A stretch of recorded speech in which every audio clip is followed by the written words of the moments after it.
Hohe Leistungen im Spitzensport setzen immer eine gewisse Portion Aggression voraus.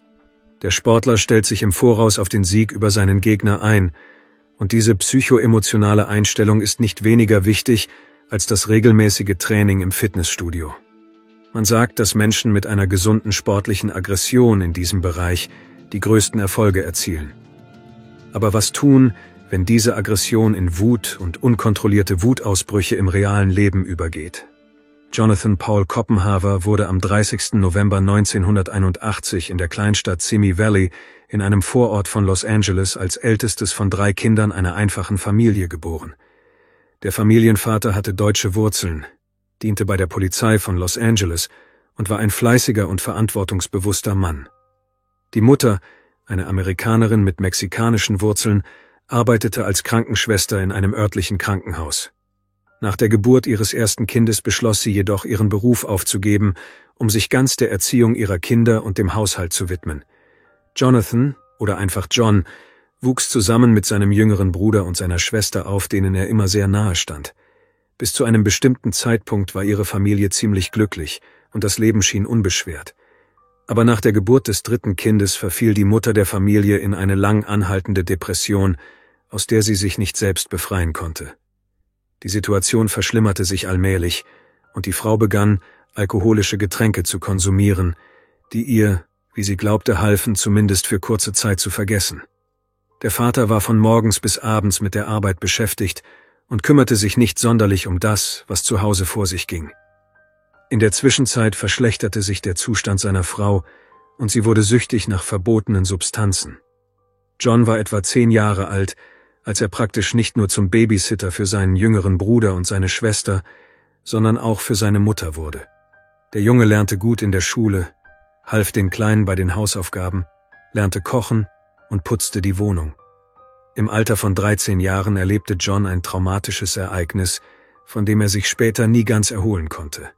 Eines Abends, als die ganze Familie zu Hause war, erlitt sein Vater plötzlich einen Herzinfarkt. Seine Mutter schlief zu diesem Zeitpunkt, nachdem sie eine weitere Dosis verbotener Substanzen genommen hatte. Und der älteste Sohn war der Einzige, der Entscheidungen treffen konnte. Er wählte sofort den Notruf, meldete den Vorfall und führte bis zum Eintreffen des Krankenwagens selbst Wiederbelebungsmaßnahmen durch, um das Leben seines Vaters zu retten. Leider waren alle Bemühungen des Jungen vergeblich. Sein Vater starb, bevor die Sanitäter das Haus betraten. John war noch ein Kind. Er hatte alles getan, was er konnte, aber dennoch gab er sich selbst die Schuld am Tod seines Vaters.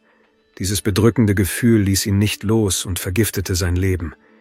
Erstaunlicherweise waren die Süchte der Mutter kein Grund, ihr das Sorgerecht zu entziehen. Die Kinder blieben bei ihr, und so wurde der junge John zum Oberhaupt der Familie. Sie gaben die bescheidenen Ersparnisse ihres Vaters aus, und die Sozialhilfe, die die Frau erhielt, gab sie für Alkohol und starke Medikamente aus. Trotz der schwierigen Situation in der Familie zeigte der Junge weiterhin gute Leistungen in der Schule und galt als einer der besten Schüler seiner Klasse.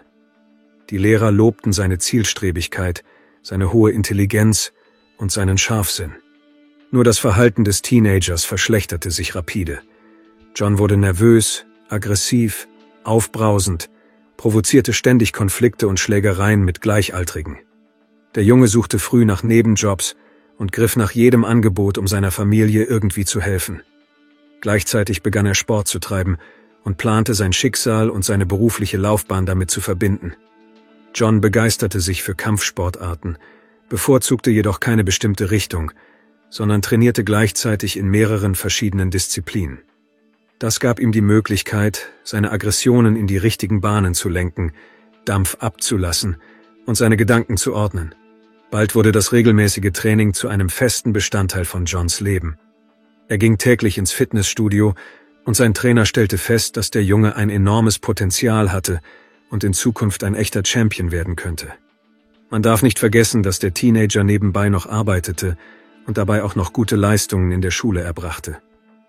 Das heißt, er war wirklich intelligent, stark, talentiert und unglaublich motiviert. Trotz aller Schwierigkeiten und Prüfungen, die ihm widerfuhren, schaffte John nach seinem erfolgreichen Schulabschluss den Sprung aufs College und wurde anschließend Student an der Universität, wo er sich für die Fakultät für Biologie entschied. Er war ein begabter Schüler und ein Mensch mit einem scharfen Verstand. Dennoch verschwand seine Aggressivität nicht, und seine Unfähigkeit, seine Emotionen und Wutausbrüche zu kontrollieren, führte mehrmals zu Problemen mit der Polizei und zu Verhaftungen. Schon in seiner Jugend beschloss John, dass er Kämpfer werden und seine berufliche Karriere im MMA, Mixed Martial Arts, aufbauen würde. Er trainierte fleißig weiter, nahm regelmäßig an verschiedenen Wettkämpfen teil, bei denen er oft als Sieger hervorging, und nach wurde man in der Kampfgemeinschaft und in der Welt des Sports insgesamt auf ihn aufmerksam. Schon damals war der Name Koppenhaver in aller Munde, und der junge Mann näherte sich selbstbewusst seinem angestrebten professionellen Niveau. Im Jahr 2000 beschloss der 19-Jährige, an einer Reality-Show teilzunehmen. Dieses Projekt, das in der besten Tradition des Formats Big Brother gedreht wurde, erfreute sich großer Beliebtheit bei den Zuschauern in den USA. Der wesentliche Unterschied bestand darin, dass hier keine einfachen Menschen, sondern MMA-Kämpfer teilnahmen. Bemerkenswert ist, dass John ursprünglich die Castings nicht bestanden hatte. Er schied in der Auswahlphase aus. Später jedoch erlitt einer der bereits bestätigten Projektteilnehmer eine schwere Verletzung und konnte nicht an den Dreharbeiten teilnehmen. Die Organisatoren begannen dringend nach einem Ersatz für ihn zu suchen und entschieden sich nach Durchsicht der Bewerbungsunterlagen für den zuvor abgelehnten Kandidaten Koppenhaver. Alle Teilnehmer wurden in einem großen Haus untergebracht, in dem jedes Zimmer mit Dutzenden von Videokameras ausgestattet war. Gemäß den Regeln der Show wurden den Spielern Telefone, Internet und jegliche Verbindung zur Außenwelt vorenthalten. Der Hauptpreis des Projekts war $1 Million. Jede Woche schied einer der Teilnehmer aus, allerdings nicht durch Abstimmung, sondern durch Wettkämpfe. Der Besiegte musste das Set verlassen und nach Hause gehen. Wie in jeder Reality-Show gab es auch hier kein festes Drehbuch, Improvisation und Spontanität waren ausdrücklich erwünscht. Dank seiner Ausstrahlung und seinem frechen Auftreten wurde John schnell zu einem der auffälligsten und beliebtesten Teilnehmer der Show. Er gewann die Herzen vieler Zuschauer und wurde zu einer echten amerikanischen Berühmtheit. John erlangte den Ruf eines Skandalisten und Provokateurs. Er brauchte keinen Anlass, um seine Fäuste sprechen zu lassen. Er verhielt sich aggressiv und hielt die Spannung in der Show ständig auf einem hohen Niveau. Die Fans unterstützten ihn aktiv und feuerten ihn an. Dennoch verließ Koppenhaver in der 6. Staffel, ohne das Finale zu erreichen, das Fernsehprojekt. Obwohl John nicht der Gewinner der Show wurde, wurde er von der Liebe und Aufmerksamkeit des Publikums geradezu überschüttet. Nach dem Projekt ging seine professionelle Sportkarriere steil bergauf. Gleichzeitig bekam der Sportler Probleme mit dem Gesetz, wegen seines provokanten Verhaltens, seiner Wutausbrüche und seiner unkontrollierten Aggression gegenüber anderen Menschen. So wurde John am 22. September 2007 wegen Körperverletzung an einem Mann auf einem Parkplatz verhaftet. Er geriet mit einem Fremden wegen eines freien Parkplatzes in Streit, der schnell in eine Schlägerei ausartete. Und der wütende Koppenhaver schlug auf seinen Gegner ein, bis dieser das Bewusstsein verlor. Der Verletzte wandte sich sofort an das Gericht, erstattete Anzeige gegen seinen Angreifer. Und John wurde verhaftet. Der Sportler gab jedoch nicht nur seine Schuld nicht zu, sondern gab auch ein skandalöses Interview, in dem er erklärte, er habe diesem Mann einen Gefallen getan, da er ihn leicht hätte verprügeln können, dies aber nicht getan habe. Seine Worte lösten sofort eine breite öffentliche Resonanz aus, und der Kämpfer wurde als ziemlich gefährliche und unberechenbare Persönlichkeit wahrgenommen. Dennoch trugen selbst solche brutalen Handlungen zu Johns Karriere auf. Er schuf sich das Image eines Provokateurs, das seiner Popularität zugute kam, und pflegte dieses Image sorgfältig. Sein Verhalten ähnelte sehr den Eskapaden eines anderen bekannten Sportlers und Skandalisten, Conor McGregor, dessen Ruf ebenfalls parallel zu seinen sportlichen Erfolgen und Skandalen aufgebaut wurde. Mitte 2008 beschloss Koppenhaver, seinen Namen offiziell in den Künstlernamen War-Maschine zu ändern, was wörtlich übersetzt Kriegsmaschine oder Kriegsapparat bedeutet. Er war der Meinung, dass genau dieser Name seinen Charakter und sein Inneres am besten widerspiegelte und dass er klangvoll und am besten für die Welt des aggressiven Sports passte, zu der John gehörte. Im selben Jahr geriet der Kämpfer erneut in einen Skandal im Zusammenhang mit einer Körperverletzung. Der Anlass für den Konflikt war auch diesmal nicht besonders schwerwiegend, aber die Angelegenheit landete erneut vor Gericht. Für alle war klar, dass der junge Mann aus gesellschaftlicher Sicht auf einer schiefen Bahn war. Er brauchte keinen Grund, um eine Schlägerei anzuzetteln und einen zufälligen Passanten zu verprügeln. Er suchte selbst nach Ärger. Im Jahr 2009 verkündete John überraschend, dass er sich als Schauspieler versuchen wolle. Allerdings wählte er ein sehr spezielles und unerwartetes Genre: Erwachsenenfilme. Der Sportler war jung, hatte ein angenehmes, wenn auch brutales Aussehen, und seine ausgeprägte Muskulatur sorgte für echte Begeisterung. Er sah vor der Kamera großartig aus, und seine Filmkarriere verlief nicht weniger glanzvoll und erfolgreich als seine Karriere im Profisport. In seinem ersten Jahr in der Erwachsenenunterhaltungsindustrie drehte John 13 Filme, in denen er an der Seite bekannter und berühmter Schauspielerinnen spielte. Er verband beide Tätigkeiten erfolgreich miteinander und schloss eine Reihe von Werbeverträgen ab, die ihm viel Geld einbrachten. Doch schon bald war seine Karriere erneut in Gefahr. Im August 2010 wurde der Sportler erneut wegen Körperverletzung in einem kalifornischen Vergnügungslokal verhaftet. John schlug einen der Besucher so brutal zusammen, dass er sich diesmal nicht herausreden konnte, und das Gericht verurteilte ihn zu 1 Jahr Gefängnis. Bald kamen jedoch noch mehrere ähnliche Vorfälle hinzu, sodass sein Fall erneut geprüft und die Haftstrafe auf 2 Jahre und 2 Monate mit der Möglichkeit einer Bewährung nach 1 Jahr verlängert wurde. Im Gefängnis verhielt sich John weiterhin provokativ, provozierte Schlägereien und wurde daher als gefährlich eingestuft und in eine Einzelzelle verlegt, wo er den größten Teil seiner Strafe verbüßte. Nun war allen klar, dass das Verhalten des Kämpfers über sportliche Aggression hinausging. Einige sahen darin jedoch nur eine Ausprägung seines Star-Daseins. Nach seiner Freilassung errang Koppenhafer eine Reihe von spektakulären Siegen gegen starke Gegner. Gleichzeitig beschloss der Sportler, sich in einem sozialen Netzwerk anzumelden und einen persönlichen Blog zu starten, um mit seinen Fans zu kommunizieren.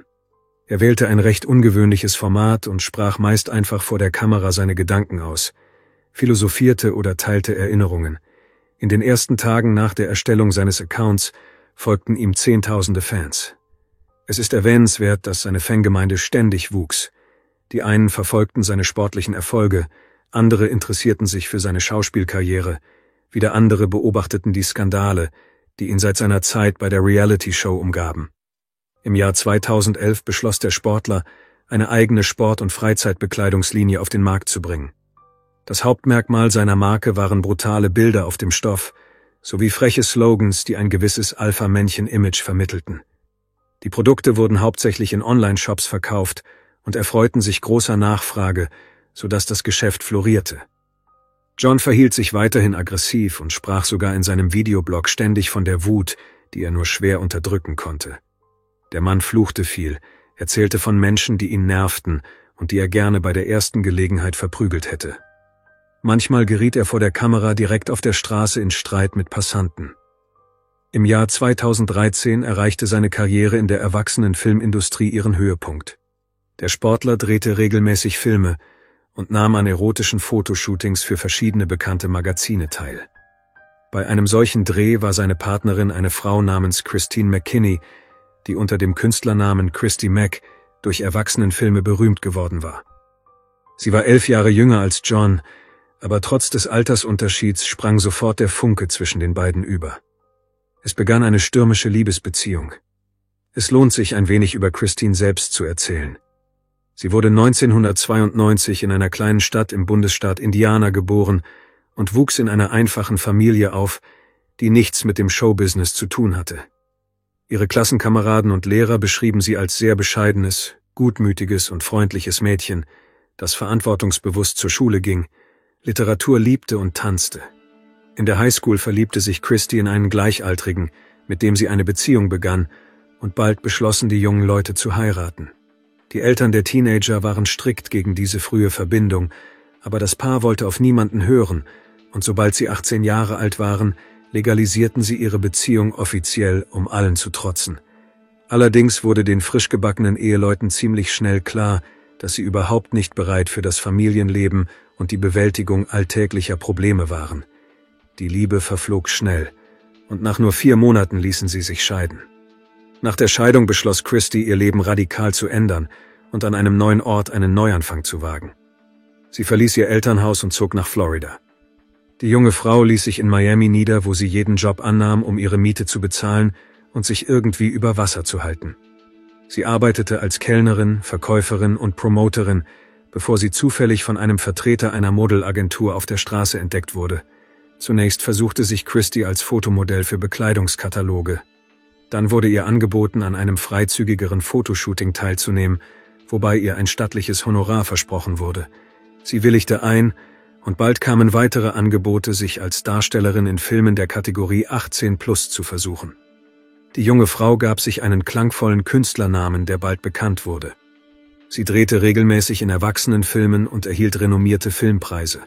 Im Februar 2013 eröffnete Christie ihren ersten Laden für Intimartikel und erotische Dessous, der schnell zu einer ganzen Kette heranwuchs.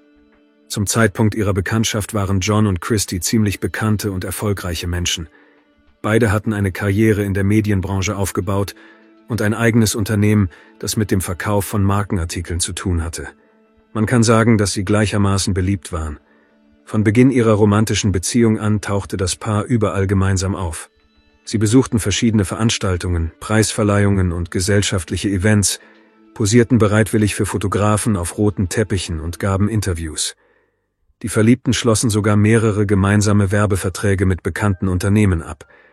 Nach nur wenigen Monaten begann man, dieses extravagante Paar als Einheit wahrzunehmen. Sie waren unzertrennlich, wirkten glücklich und schmiedeten weitreichende Pläne für ihre gemeinsame Zukunft. Von außen schien es, als hätten sie keine Probleme, denn sie hatten alles, was man sich nur wünschen konnte. In Wirklichkeit ahnte jedoch niemand, welche schrecklichen Geheimnisse sich hinter der scheinbaren Idylle verbargen. John war im normalen Leben nicht weniger grausam und gnadenlos als im Ring. Gegenüber Christie war er nur in der Öffentlichkeit und vor den Kameras zärtlich. Zu Hause hinter verschlossenen Türen verwandelte er sich jedoch in ein wahres Monster. Der Mann versuchte, jeden Schritt seiner Auserwählten zu kontrollieren, benahm sich aufdringlich, war wahnsinnig eifersüchtig auf die junge Frau und machte regelmäßig Skandale. Ziemlich schnell entwickelte sich das Verhalten des Sportlers zu offener Aggression und häuslicher Gewalt. Er schlug Christie, erniedrigte sie moralisch, drohte ihr mit Verstümmelung und sogar mit dem Tod. Zweimal hätte er sie fast erwürgt, als er sie in einem Anfall von Wut am Hals packte. Zeugin einer dieser Szenen war die Mutter der jungen Frau, die zu Besuch bei ihrer Tochter war. Die Frau war schockiert von dem Vorfall und versuchte ihre Tochter zu überreden, die Beziehung zu diesem Mann sofort zu beenden. John brauchte keinen Anlass, um einen Streit anzufangen. Er explodierte wie ein Streichholz, buchstäblich aus dem Nichts. Einmal begannen die beiden im Auto zu streiten, und der Mann erklärte, er werde sie beide umbringen, trat das Gaspedal durch und steuerte das Auto gegen eine Mauer. Christie gelang es nur durch ein Wunder, ihm im letzten Moment das Lenkrad zu entreißen und einen Zusammenstoß zu vermeiden. Als sich eine ähnliche Situation wiederholte, löste sie ihren Sicherheitsgurt und sprang an der nächsten Ampel aus dem Auto. Mehrmals versuchte Christie, die Beziehung zu ihrem Freund zu beenden, aber jedes Mal gelang es ihm, sie zu überreden, ihm noch eine Chance zu geben. Sie war sich bewusst, dass sie keine Zukunft hatten, aber sie wusste nicht, wie sie diesen Mann verlassen sollte, ohne einen Wutausbruch zu provozieren, der für sie tödlich enden könnte. Christie hielt ein ganzes Jahr lang durch und überlegte sich einen Rückzugsweg. Im April 2014 entschloss sie sich schließlich zu einem ernsthaften Gespräch.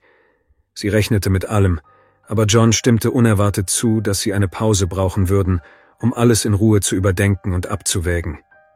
Es schien, als hätte er sich damit abgefunden und sei bereit, zurückzutreten und der Frau die Freiheit zu lassen. Aber das war nur Schein. Den ersten Monat nach der Trennung von John lebte Christie, wie man so schön sagt, ständig mit einem Blick über die Schulter. Sie hatte Angst, dass ihr Ex-Freund es sich anders überlegen und wieder anfangen würde, sie zu verfolgen. Aber nichts dergleichen geschah. Mit der Zeit ließ das Gefühl der Angst nach, sie kehrte zu ihrem alten Leben zurück und begann im Juli eine neue Beziehung mit einem gewissen Corey Thomas. Am 8. August 2014 befanden sich Christie und ihr neuer Liebhaber in der Wohnung der Schauspielerin in Las Vegas. Das Paar lag im Bett und hörte nicht, wie John die Tür mit seinem Schlüssel aufschloss, den er nach der Trennung nicht zurückgegeben hatte. Er stürmte ins Schlafzimmer, stürzte sich sofort auf Corey und schlug brutal mit den Fäusten auf ihn ein. In seiner Wut begann Koppenhafer auch, den Mann zu beißen und hinterließ ihm Wunden im Gesicht, an den Schultern und auf der Brust. Dann setzte sich der Sportler auf ihn und drückte ihm die Kehle zu. In diesem Moment griff die verängstigte Christie ein, als sie sah, dass Corey das Bewusstsein verlor. Unerwartet ließ John los, packte den Mann an den Haaren und befahl ihm, sofort die Wohnung zu verlassen und nicht die Polizei zu rufen, sonst würde er zu Ende bringen, was er begonnen hatte. Der verstörte Corey schwor, niemandem etwas zu sagen, schnappte sich einige seiner Sachen, zog sich an und rannte davon. Es ist erwähnenswert, dass Corey sein Versprechen hielt und niemandem etwas von dem Vorfall erzählte, was Christy fast das Leben gekostet hätte. Als er mit seiner Ex-Freundin allein in der Wohnung war, schlug John sie zunächst brutal, vergewaltigte sie und wiederholte dann alles noch einmal. Die Folter dauerte mehr als 2 Stunden, und in dieser Zeit blieb von der Unglücklichen buchstäblich kein Stück Haut mehr übrig. Sie hatte sich bereits mit dem Tod abgefunden, als ihr Peiniger unerwartet in ein anderes Zimmer ging, weil er dachte, sein Opfer sei bewusstlos. Christy gelang es wie durch ein Wunder, zum Fenster zu kriechen, es zu öffnen und sich buchstäblich hinauszustürzen. Zum Glück wohnte sie im 1. Stock, sodass der Sturz das geringste ihrer Probleme war. Sie begann laut zu schreien und um Hilfe zu rufen. Die Nachbarn eilten herbei und riefen sofort die Polizei und einen Krankenwagen. Christys Zustand war schrecklich. Ihr Ex-Freund hatte ihr die Nase, den Jochbeinbogen und den Kiefer gebrochen, ihr 12 Zähne und fast ein Auge ausgeschlagen. Außerdem hatte sie mehrere gebrochene Rippen, eine Nierenprellung und eine Leberverletzung. Sie verlor viel Blut, erlitt eine Gehirnerschütterung und ihr Körper war übersät mit Blutergüssen, Abschürfungen, Schnittwunden und Zahnabdrücken. Trotz der schweren Verletzungen und des hohen Blutverlusts konnte Christys Zustand schnell stabilisiert werden. Als sie jedoch in der Lage war zu erzählen, was passiert war, war John bereits geflohen. Eine ganze Woche lang blieb sein Aufenthaltsort unbekannt. Am 15. August begann er auf seinem privaten Account Beiträge zu veröffentlichen, in denen er seine Version der Ereignisse schilderte und versuchte, sich als Opfer darzustellen. Dank seines Handysignals konnte er schnell aufgespürt und festgenommen werden. Bemerkenswert ist, dass Corey erst 3 Stunden nach dem Angriff die Polizei rief, als Christy bereits im Krankenhaus lag. Während er schwieg, wurde seine Freundin von einem Unmensch misshandelt, der ihr fast das Leben genommen hätte. Der junge Mann hätte durchaus wegen unterlassener Hilfeleistung zur Verantwortung gezogen werden können, aber er behauptete, er habe unter Schock gestanden und um sein Leben gefürchtet. Letztendlich wurde keine Anklage gegen ihn erhoben und vor Gericht trat er nur als Geschädigter auf. Während er in Untersuchungshaft saß, unternahm Koppenhafer einen Versuch, freiwillig die Welt zu verlassen. Er knüpfte sich ein Strick aus einem Bettlaken und versuchte, sich in seiner Zelle zu erhängen. Die Wärter kamen jedoch rechtzeitig und holten den Mann aus der Schlinge. Aufgrund seines Vorfalls wurde die Verhandlung um fast 3 Monate verschoben. Vor Gericht versuchte der Sportler mit allen Mitteln, sich als Opfer der Umstände darzustellen. Er behauptete, seine Geliebte habe ihn betrogen, was der Grund für seinen Zusammenbruch gewesen sei. Der Anwalt des Angeklagten berichtete von der schweren Jugend seines Mandanten und einer Kindheitstrauma in der Hoffnung auf eine milde Strafe. Am 15. Februar 2017 wurde Koppenhafer in allen Anklagepunkten für schuldig befunden. Der Mann wurde zu lebenslanger Haft mit der Möglichkeit auf vorzeitige Entlassung auf Bewährung nach frühestens 36 Jahren verurteilt.